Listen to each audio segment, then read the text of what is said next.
Ito ang kwento naming mga OFW katulad ko. Ito ang mahirap na aming dinaranas sa bawat araw-araw na bilang isang manggagawa sa ibang bansa na malayo sa pamilya namin. Pagdating mo galing sa trabaho, kahit gusto mo nang magpahinga, pero kailangan mo pa rin kumilos para sa sarili mo, para magluto upang may makakain at may maipaon kinabukasan.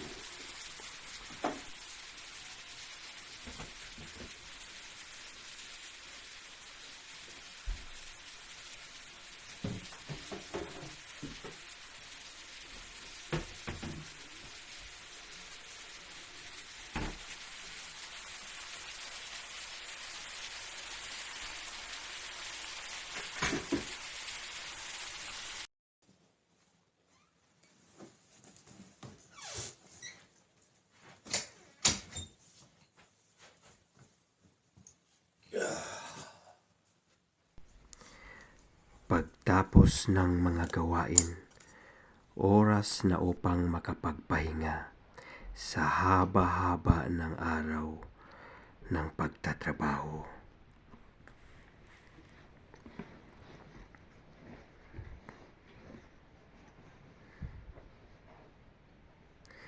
At huwag kalimutan magdasal sa Panginoon.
A few moments later.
nakauwi na galing sa trabaho at bukas na naman. Ito ang mahirap na naranasan naming mga OFW na hindi nila alam na kahit nahihirapan na, laban pa rin sa buhay. Kakayanin namin para sa aming pamilya. At maraming salamat, Panginoon. Patnubayan mo kami sa araw-araw.